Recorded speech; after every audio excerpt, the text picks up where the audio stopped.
Please welcome AIPAC Director of Policy and Government Affairs, Dr. Marvin Feuer.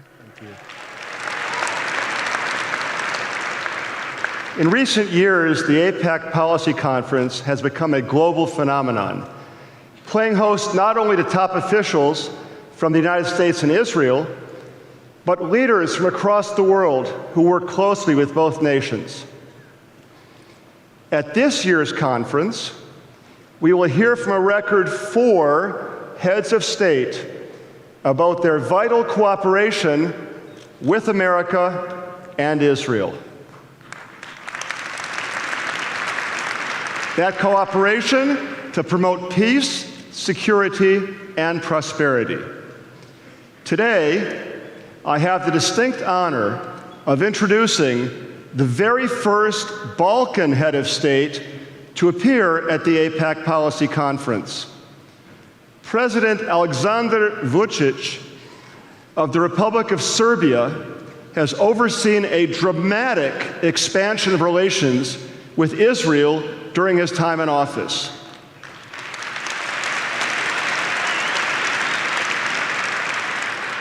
He joins us today to share his thoughts on Serbia's growing ties with the Jewish state and reflect on his visit to Israel this past January to commemorate the 75th anniversary of the liberation of Auschwitz at Yad Vashem.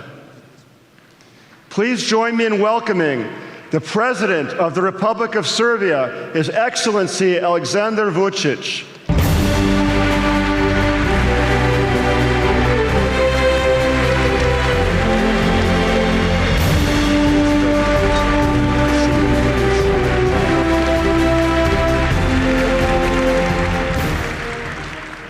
Mr. President, it's so wonderful to have you with us today. We thank you for making this trip. Can I reflect on history for a moment? Serbia has played a very special role in Jewish history and in Zionist history. As you know, Theodor Herzl's grandparents were born in Serbia and actually remain buried there. And Serbia was the first government to endorse the Balfour Declaration. And moreover, Yugoslav personnel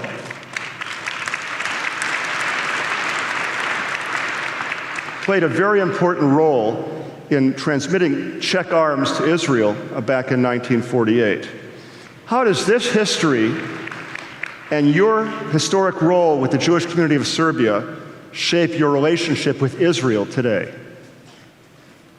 First of all, thank you, Marvin, and on behalf of all Serbian citizens, would say shalom and good evening, and thank you for having me here in Washington, D.C.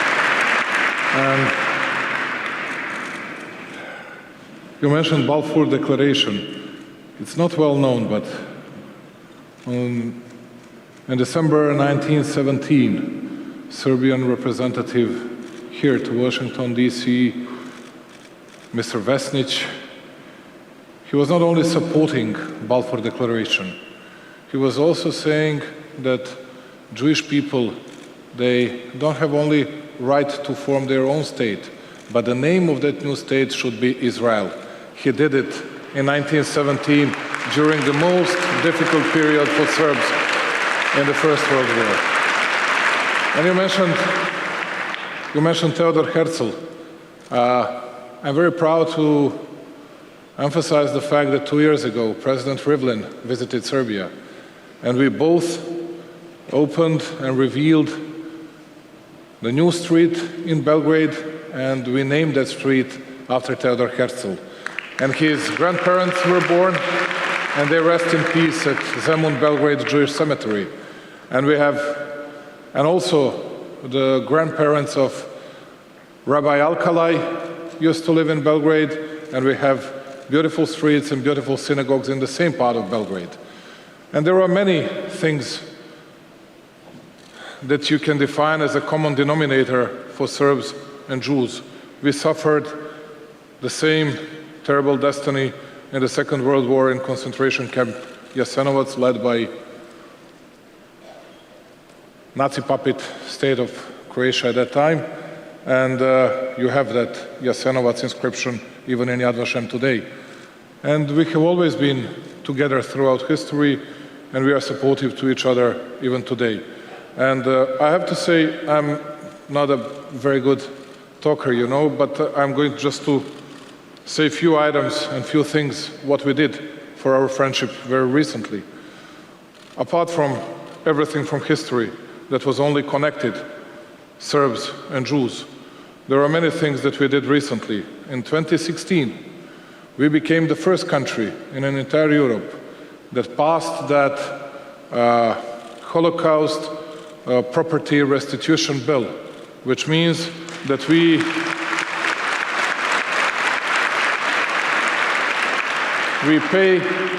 pay money to Jewish municipalities when we have found properties without living heirs. And so far, we have paid more than 30 million euros to Jewish municipalities in Serbia, Belgrade, Novi Sad, and Subotica in particular. Then, wanted to say that very recently we adopted new bill on Staro Sajmište Memorial Center, which will commemorate the memory of all those Jews that were killed by Nazis in that camp in Belgrade during the Second World War, Jews, Serbs, and all the others, and that will happen in just a few years. Then I have to say that I was the only president that marked the 75th anniversary of Auschwitz liberation, displaying the flag out of the presidency building in Serbia, yellow flag with a Star of David, and with the inscription Jude. That was the way that Germans were marking Jews during the Second World War. That was their way to humiliate Jews, and this was my way to say that's a sign of pride, and we are very proud to have this flag in front of our presidency.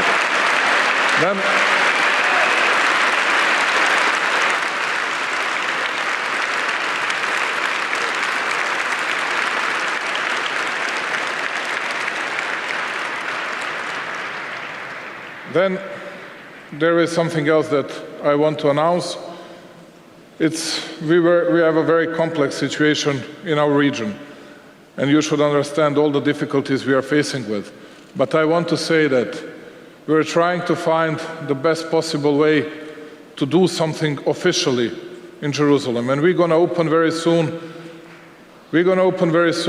not only an office of our Chamber of Commerce, but together with our Chamber of Commerce, official state office in Jerusalem with Serbian official flag alongside with our embassy in Tel Aviv. And that's our way to showing respect to Jewish people as well.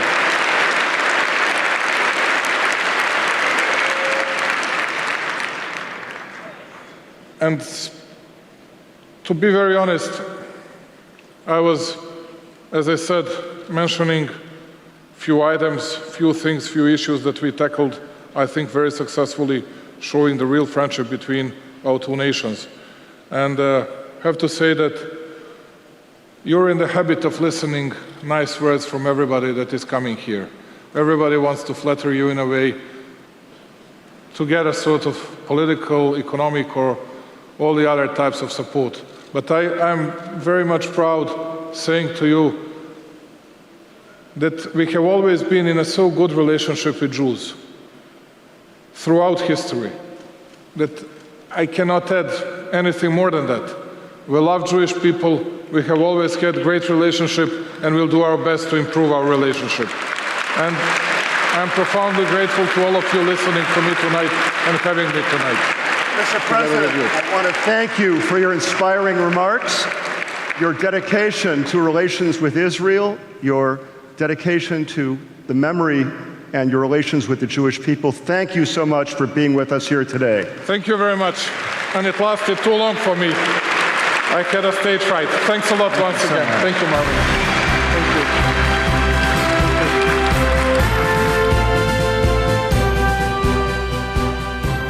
you. Please welcome former Member of Parliament and UK Trade Envoy to Israel, Ian Austin.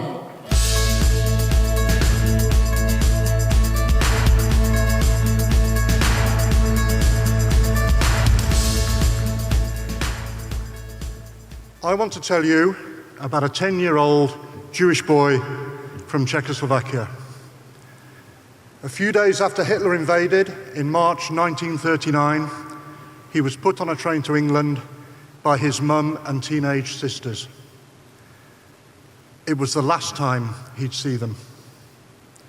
They were rounded up, sent first to a ghetto, then to Theresienstadt, before being sent to Treblinka, where they were murdered in October 1942. He couldn't even speak English when he arrived in the UK, but he grew up to become the youngest grammar school head teacher in the country. He was honoured by Her Majesty the Queen for charitable work, and he brought up 4 children. Ladies and gentlemen, that little boy was my dad, and it is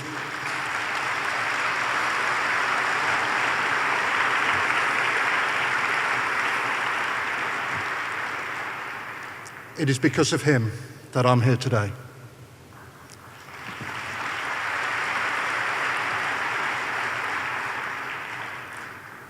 Until last year, I was a Labour member of the UK Parliament. I left the Labour Party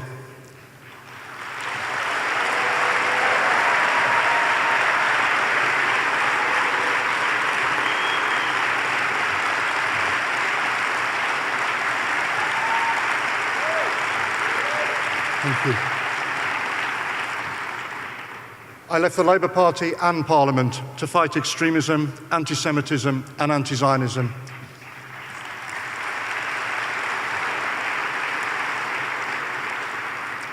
But I come to you today with a message of hope. I want to tell you how good, fair-minded people of all political backgrounds can come together to stand up to fight anti-Zionism and rampant anti-Semitism. I joined the British Labour Party as a teenager because I wanted to help fight racism and build a fairer society. I was elected as a local councillor in my 20s. I worked for Tony Blair's government in my 30s and as a senior advisor to former Prime Minister Gordon Brown. I was elected as a Member of Parliament and served as a government minister in my 40s. And I am proud to say that all the way through, I was an active member of Labour Friends of Israel.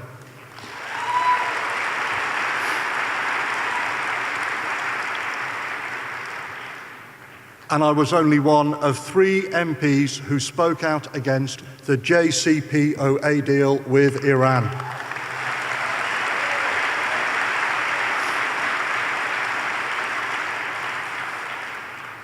Now, historically, the Labour Party had always been steadfast in its support for Israel, including under the leaderships of Tony Blair and Gordon Brown. And while there were signs that support might be waning, it was not until 2015, when an obscure backbench member of Parliament called Jeremy Corbyn was elected leader, that everything changed. And as soon as the party began to shift, I started speaking out. Not once, but repeatedly and consistently.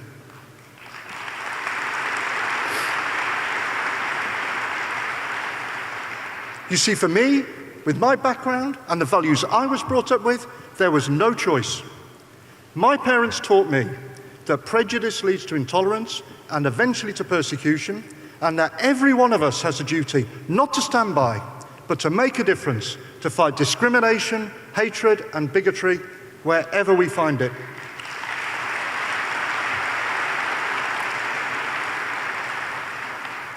So I campaigned inside my party against extremism and the one-sided attacks against Israel, each and every time they reared their ugly head. Then in 2018, while participating on a March of the Living trip to Auschwitz, I was introduced to a Holocaust survivor as a British Member of Parliament. He looked up at me and he said, "From which party?"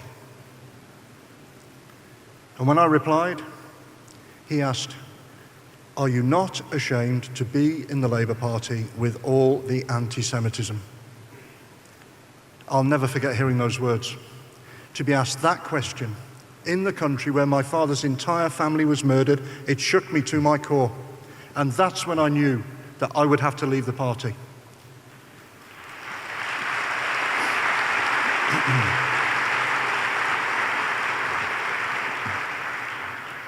But it was still not an easy decision to make. The Labour Party had been my life. And I did not leave to join another party or to stop fighting, but to shine a spotlight and to demand others fight too, because that's what all of us should always do when we see a wrong being done.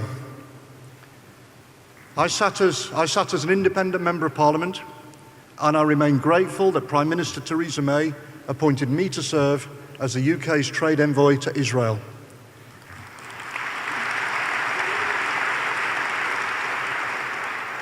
And I should add that I steadfastly oppose any attempt to boycott or isolate the State of Israel.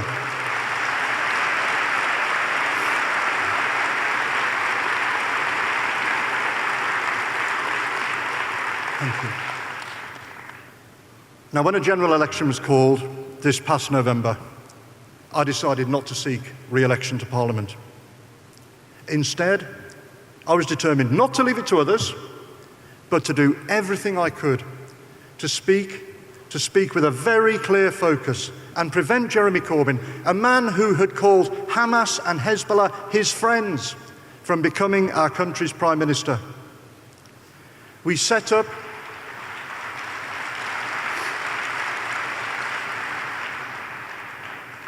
the mainstream campaign to ensure those politicians who endorsed anti-Semitism and anti-Zionism would be defeated.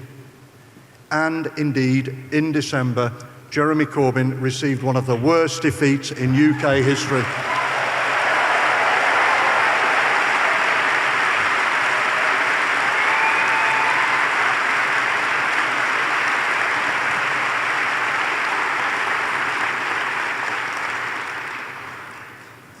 I am so proud of the way ordinary, decent British people came together, rejected racism and extremism, and stood up for the Jewish community.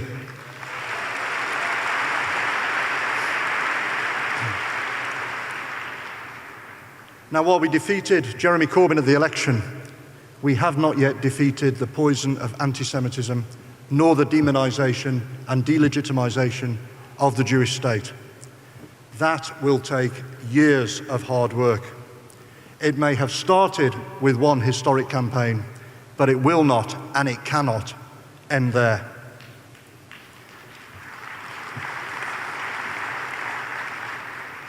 And while I trust our experience is a reminder that you have many allies in the fight to strengthen and protect Israel, I hope that our story also serves as a notice about how rapidly things can change. My friends, attacks on the Jewish state must be exposed for what they are, an attempt to isolate and weaken the one and only democracy in the Middle East.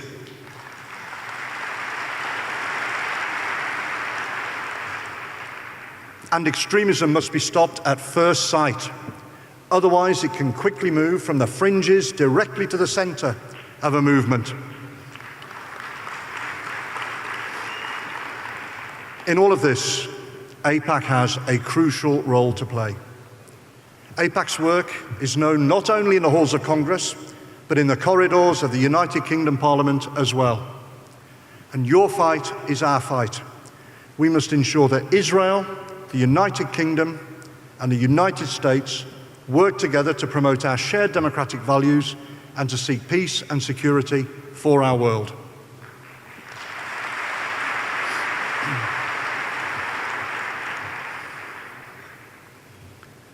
Now, ladies and gentlemen, my father, Fred Austin, he passed away almost exactly a year ago. And in our last conversation, he said to me, he said,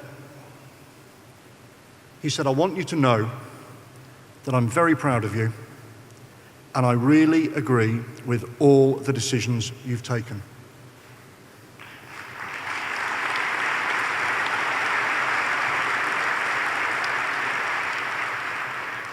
And I hope to continue to lead my life in a way that would make my father proud. And so I make you this promise. I'll be standing with you every step of the way as we defeat extremism and support Israel. You can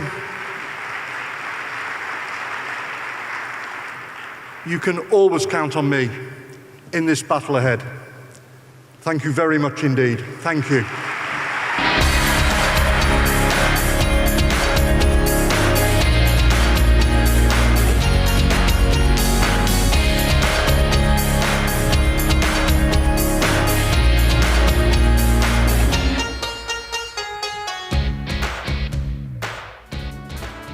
Please welcome President of the Republic of Colombia, Iván Duque Márquez.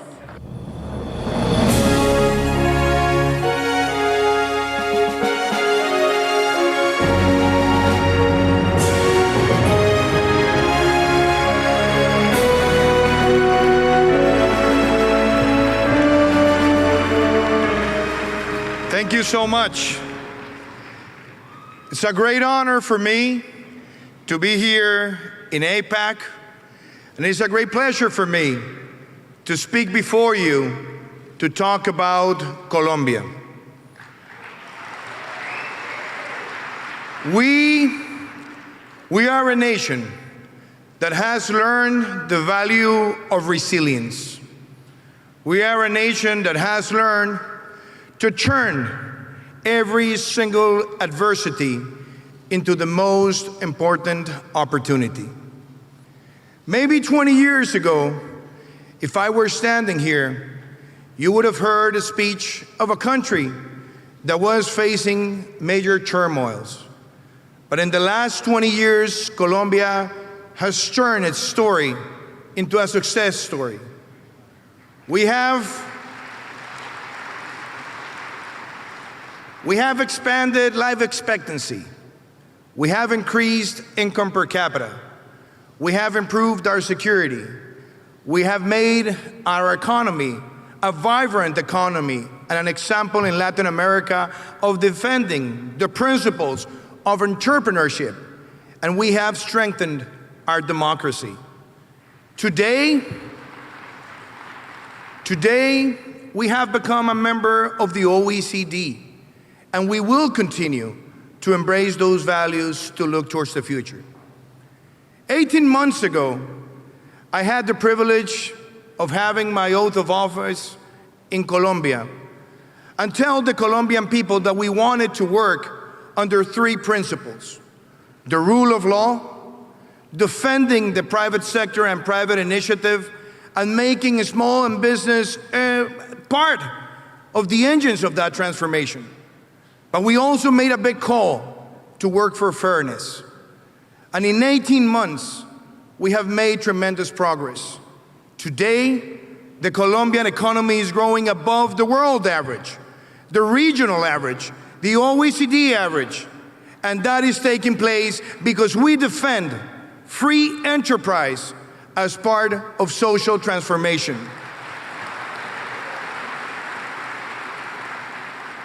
We've also reached, in 2019, one of the lowest homicides rates in 40 years with the double of the population. We have reached the highest results ever on tourism and agricultural exports. But most importantly, we're making a social change. In just 18 months, 80,000 students are going to free public education in the universities, because we believe education makes a big change. But all the successes that we're reaching are also because we consider that values, principles, and vision with our allies are very important. We have shared those visions with the United States, and we have also shared those visions with allies like Israel.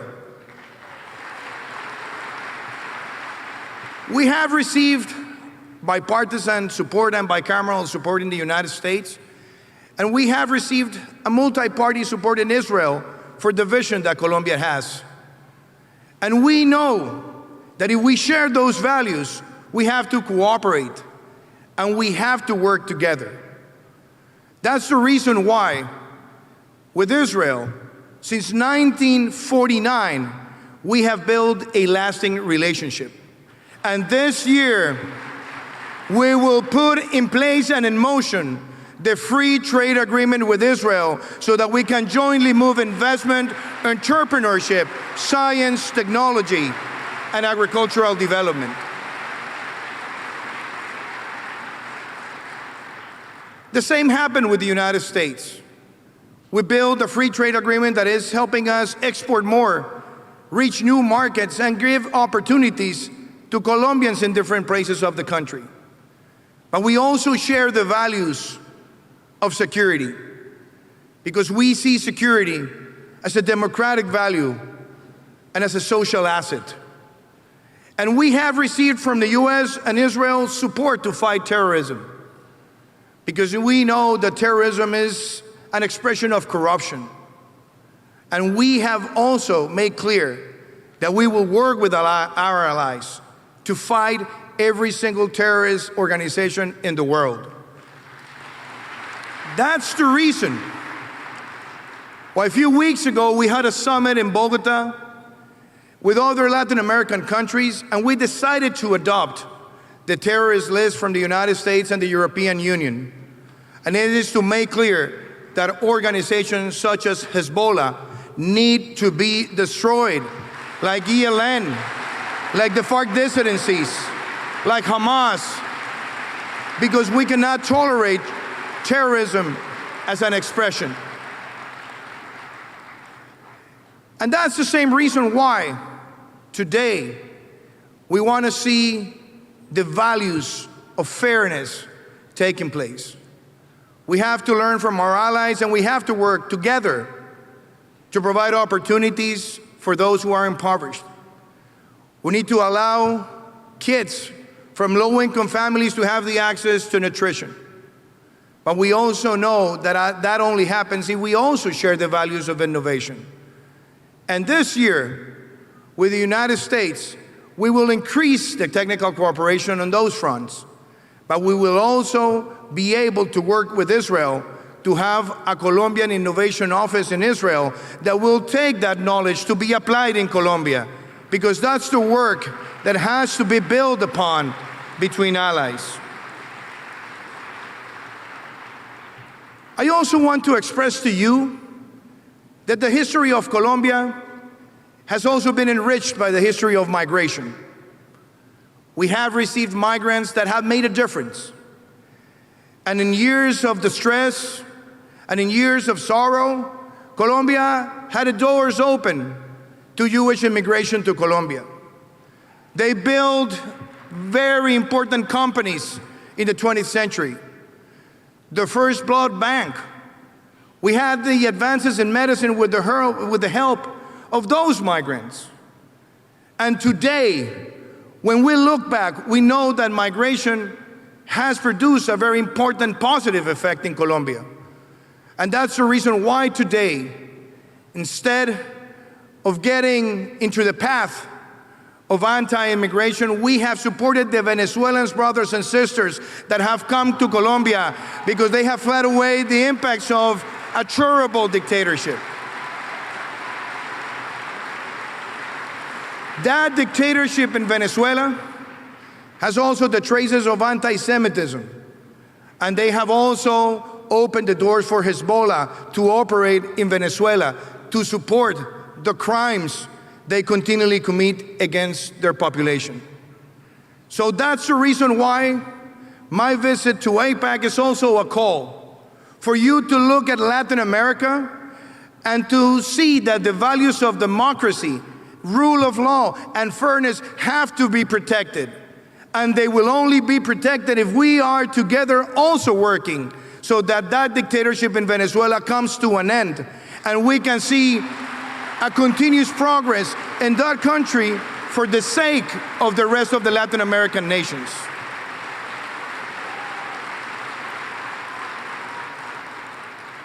It is our duty to see that the political battles we face in the world today are not about fights between right and left. It's about demagogues versus pedagogues. The demagogues are the ones who build their path to power, generating social conflict. They also demonize the private sector. And at the end, they destroy the values that we have defended, as has happened in Venezuela. The pedagogues are the ones who teach and work with society so that we know that we can get success only if there's hard work, but also if there's fiscal prudence, and also if there's no demagoguery, and we can ensure that every penny is soundly invested in those who are in need. So we have to defeat the demagogues, and we have to promote the pedagogues in the way we approach politics. We, as Colombia, have been a nation that has evolved through the years with hard work and with the help of the international community. Allies like the United States and Israel have been very supportive of our transformations, and we will continue to embrace those values, and we will continue to defend them in every instance in the international arena, whether it's bilateral or multilateral. I hope this year to visit Israel, to put in motion the free trade agreement, and to invite Israel to invest in Colombia. And we also want our exports to reach those markets, because we believe that it's through friendship and genuine alliances that we can make a positive impact.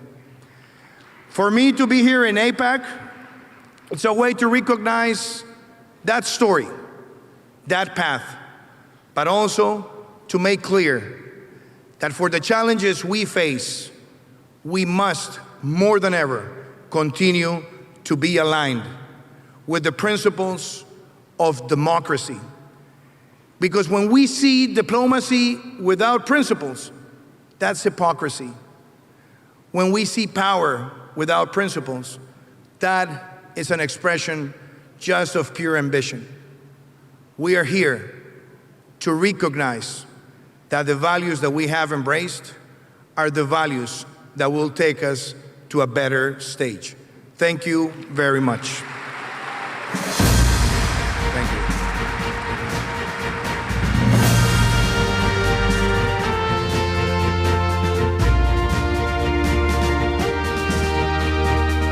Please welcome former United States Senator Rudy Boschwitz.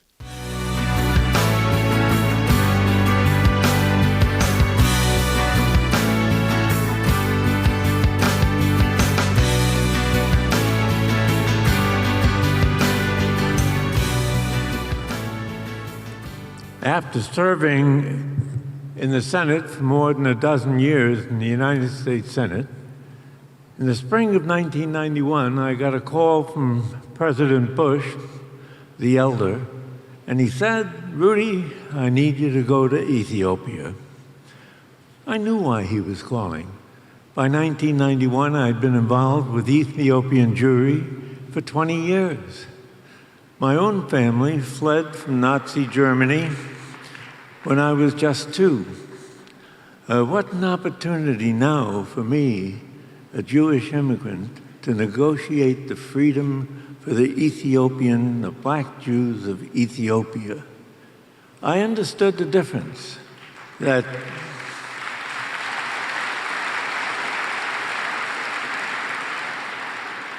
I understood the difference that 50 years had made, how Jews had been powerless against the Nazis, but now the Black Jews of Ethiopia, the poorest of the poor, stood with the strength of the U.S. government and the State of Israel as partners. In late May of 1991, our negotiations succeeded, and Operation Solomon occurred. In just 36 hours, Israel airlifted 14,325 Ethiopian Jews to freedom.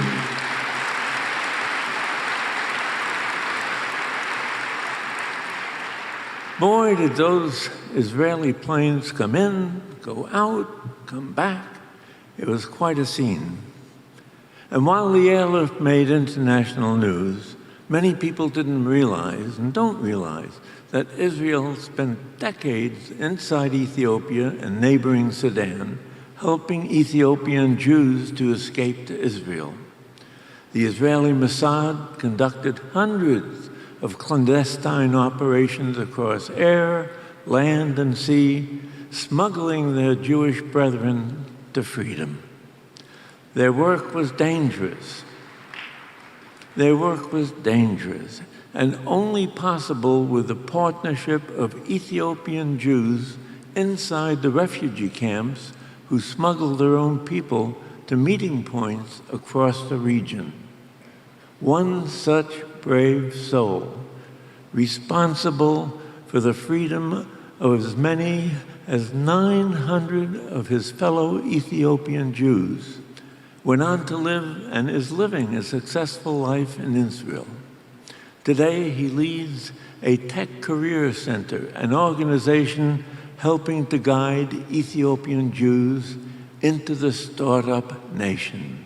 He's a hero, and today we learn the story of his bravery and his triumph. Meet Takele. My name is Takele Mekonen. My grandfather was a rabbi and the leader of the Jewish faith in Ethiopia.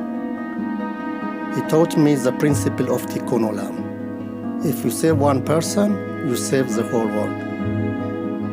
Growing up, we prayed that the day will come when our people make it back to Jerusalem. But for most Ethiopian Jews, this was just a dream.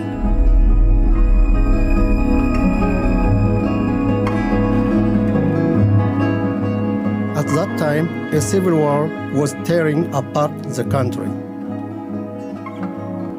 It was not safe to be Jewish anywhere in Ethiopia.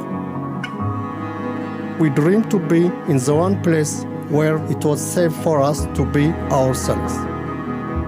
We dreamed to be in Jerusalem. One day, my friends and I decided we must leave Ethiopia and go to Israel. 20 of us set off in the middle of the night. We traveled in the dark because we knew if we were caught, we would be thrown in prison.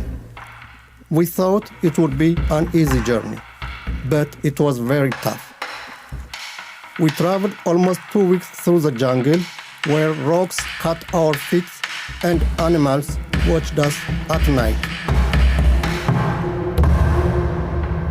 After this, we walked through the desert. There was no food and little water. It took us 31 days to reach the Tia refugee camp in South Sudan. What we found was hell. Death was everywhere in Tia. Every day, malaria and dysentery took the lives of the young and the old. Sometimes they would bury 10, 20, 30 people. We knew if we stayed there, we would be buried too.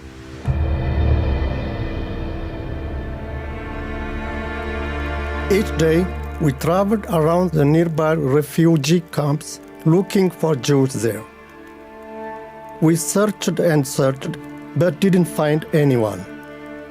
We realized if they are Jewish, they will keep Shabbat. We went tent to tent to see who was sitting in front of the doors with no fire. This is how we found the Jews living there. The Jews told us of Mossad agents that wanted to help, but they hadn't seen them for months. Some people were starting to make plans to return to Ethiopia. But we said, no, you can't go back. The Mossad did not leave us and will help you find them.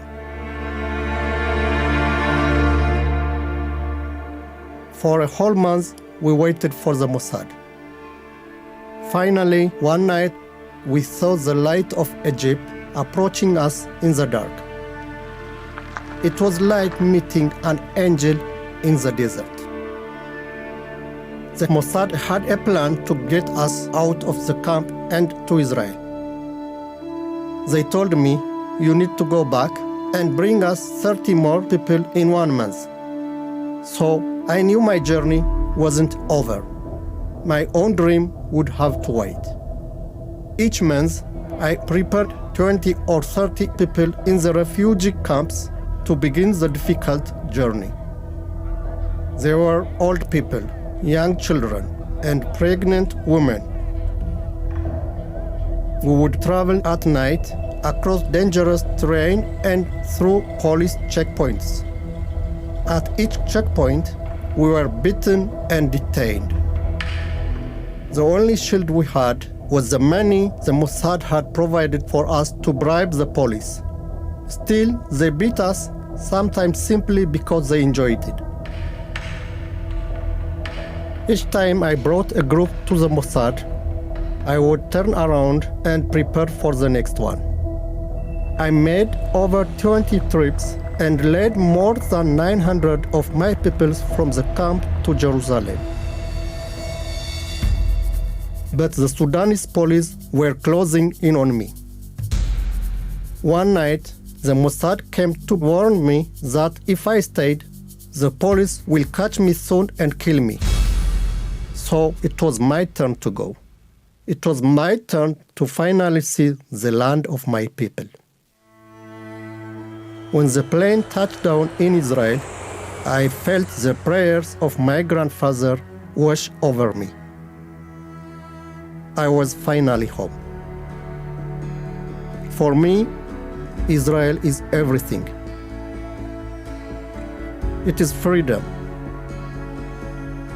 Freedom to be who you want and to live a traditional Jewish life. It is a land of opportunity. But I never have forgotten where I came from or how I got here. To bring my people to Israel was my honor. It was also only the beginning of my journey.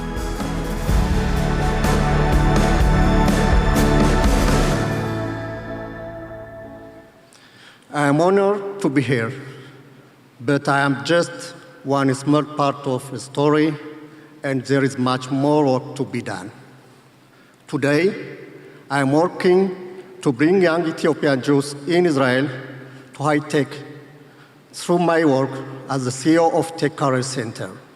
Our goal is 3,000 Ethiopian Israeli in high-tech jobs in the next 8 years. And we are nearly a third of the way there already. I would also like to say that this was a very long and difficult journey made by my thousands of Ethiopian Jews.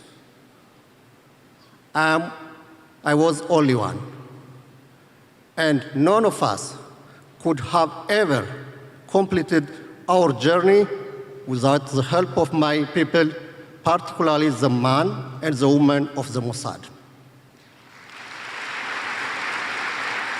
I am joined by my friend and the Mossad agent responsible for so many of the operations that brought my people to Israel, Daniel Limor.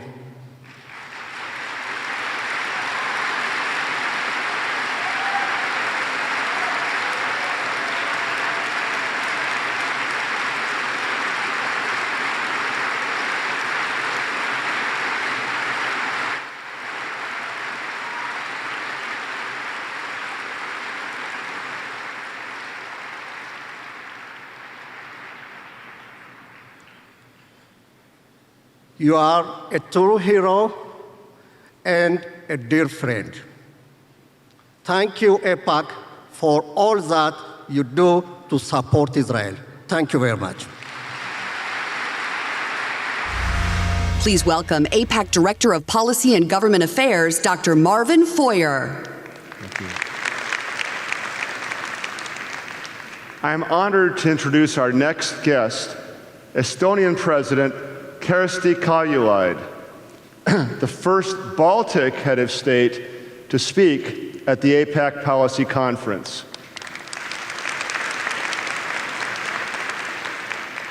Estonia is a key strategic partner for both America and Israel.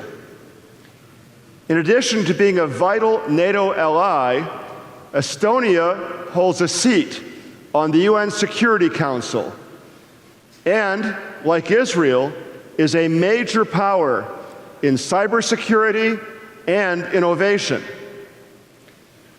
This is not President Kaljulaid's first meeting with AIPAC. She also hosted an AIPAC leadership delegation in Estonia in 2018.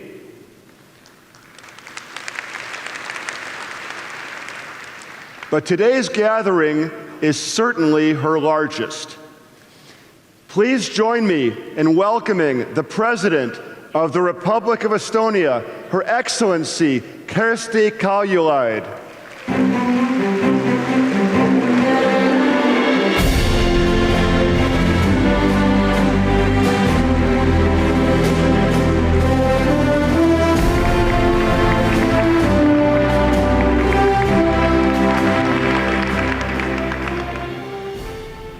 Good morning. It's wonderful to have you with us today. Thank you. Good morning, and wonderful to renew our contacts. You mentioned already the wonderful evening we spent together in Tallinn. I was thinking about this tomorrow, the day after.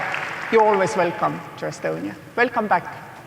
And you mentioned before we started this conversation that your community in Tallinn is a very special community, and their ability to celebrate without fear is something extraordinarily special. Perhaps you could talk about that for a moment. Oh yes, indeed. It's wonderful that in Tallinn, our Jewish community is proud to have a synagogue in Europe, which is not permanently guarded by any police or military officers, for the reason that there is no need, because, thank you.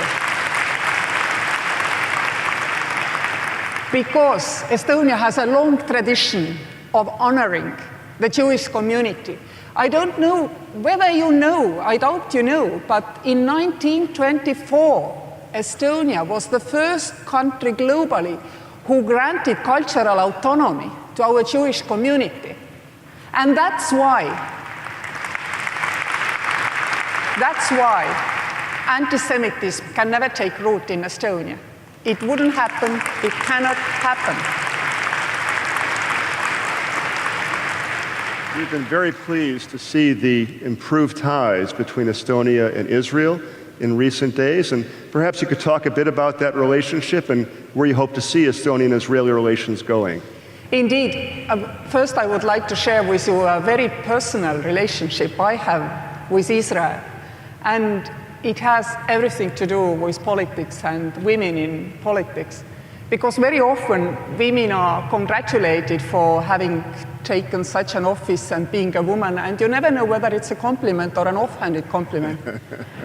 And then I always tell them that, and what do you mean? I mean, the first prime minister, female prime minister in Europe, took office the year I was born, and it was in Israel, Gouda Meir, of course, 1969.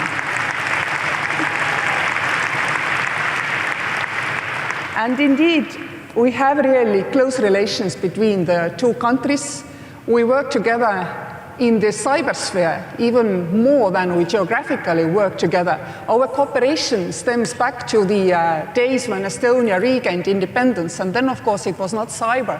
But it so happened that the Estonian army found it very difficult to find places globally where to buy arms. And the first set came from Israel. Thank you. And of course, a Galil rifle is still the first firearm each and every infantryman in Estonia carries. But nowadays, we all know that cyber is as important domain as conventional domains are. And we work really closely in the sphere of cybersecurity. We are actually working for the rest of the world in Digital 9, making the world aware of both the opportunities and the risks. And you know why that is? Your country is the country which has so much benefited from digital technologies that it makes up more than 10% of your GDP nowadays related to the technologies, because you are the creators of technology. Estonia, having only regained independence 30 years ago, was not rich enough to start creating technology, but we had the brain to be quick followers, which now means that we also get 7% of our GDP from new technologies. But this means we promote it, we need to protect it, we need to protect everybody, and this is not only cyber conventional. We need to fight anti-Semitism, racism, misogyny, all what exists in cybersphere. This is our job. This is also where we stand together for the future. That's extremely impressive, and perhaps you could reflect for just a moment. Estonia is a small country. Israel is a small country. Obviously, we in America are leaders. We're a very, very large country, but how is it that the small countries can be so important in contributing to the global struggle against all of these threats in the cybersphere? In cyber, of course, we can truly say that it doesn't matter what size a country is. I can tell you that while campaigning for United Nations Security Council seat for first ever time for Estonia for 2 years, nobody knew where Estonia is really in this world, but they all knew it's in the cybersphere. They all knew that, and that is a clear sign that actually nowadays geography does not matter anymore. It brings us huge benefits, it carries with it huge risks which we need to be aware of and which we need to really work together in overcoming. Many countries are looking to leapfrog with the use of technology, many isolated countries, and they don't realize that lots of the bad things in this world will come this way closer to them. And we need to protect our emerging digital governance models, because Estonia, you know, or maybe you don't know actually, Estonia is a country where all public service runs online. You only cannot get married online, everything else is online.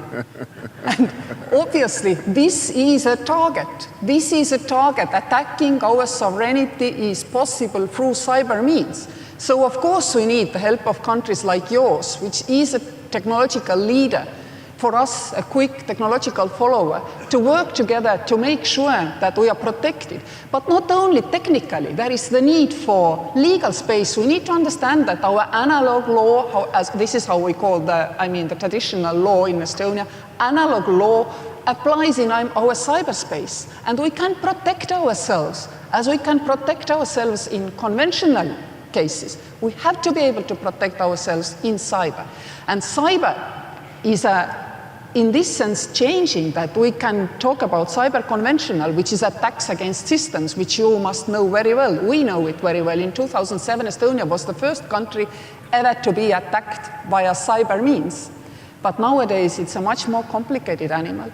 It is trying to disrupt our democracies, and we have to be aware of that, and we have to find tools and means to stick together to overcome these risks. Thank you. You mentioned earlier a very great triumph in a way for Estonia to become a non-permanent member of the Security Council for a 2-year term. And we've seen, of course, Estonia is an American ally voting with us frequently, but Estonia also taking more and more steps to defend Israel in the General Assembly. And we anticipate further difficulties, unfortunately, coming down the road. Can we anticipate seeing Estonia, again, continuing this trend of standing with America and standing with Israel at the United Nations? I tell you what, I have a meeting tomorrow in White House with Mr. Kushner. And one of the topics we will be discussing is exactly this. How can we take forward the Middle East peace process? Yes, the proposal he made is diverging from some former proposals, but the proposals are there to be discussed, to gain impetus, to have an invigorated debate. And of course, Estonia, Israel, small countries who share liberal democratic values, we start from the same position. We need to make sure that nobody suffers, and each and everybody can rely on our common mechanisms of coming to conclusions which will take us further into the future. My final question will focus in a way on what Estonia is looking for from the United States and from our allies. You, like Israel, live in a very tough neighborhood. Like you. Similarity between the two countries. And Estonia has known over the years a great travail. What do you hope to see from America? What do you hope to see from our allies around the world in helping Estonia to meet its requirements? First and foremost, we know that our liberal democratic way of life is under threat. Many question it. Many say that alternative models might be better for the future, better to protect us from viruses, better to develop artificial intelligence, whatever. This is not true. We need to protect our values. Small countries have nothing but the value union. The only thing we have is our value union with United States, with like-minded countries. And I think here again we share our views that this is the most important. But to get more practical, because you asked, Estonia is very happy that US has been adamant with our neighbor. This is not acceptable if a big country, a regionally important power like Russia, is not respecting its own signatures under international agreements. This is not acceptable. The sanctions policy of the United States is so important. We need to have strategic patience until we resolve the Ukrainian crisis, because Ukrainian war, which is ongoing, it's not a frozen conflict. This war is happening. People are dying while we are speaking, and it is in Europe. This war we need to resolve with strategic patience, and US has this strategic patience. We stand together, not only for ourselves, we stand together also for peace in the whole Europe, including Ukraine, and we're not forgetting Georgia. US is our biggest ally in making sure that they're not forgotten. Madam President, thank you so much for this extraordinary interview, and thank you very much for coming to AIPAC. Thank you.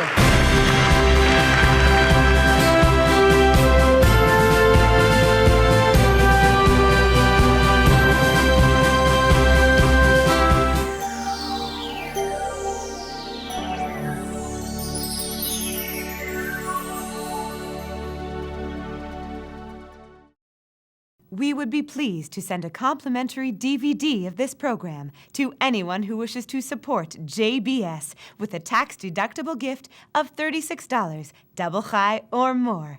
Simply visit the JBS website at jbstv.org and click on the Donate button to make a donation by PayPal or your credit card. And please indicate the program for which you would like a DVD. Or you can send your tax-deductible check to JBS, P.O. Box 180, Riverdale Station, Bronx, New York, 10471. And again, please remember to indicate which program you would like to receive with our compliments. And we thank you for your kind support.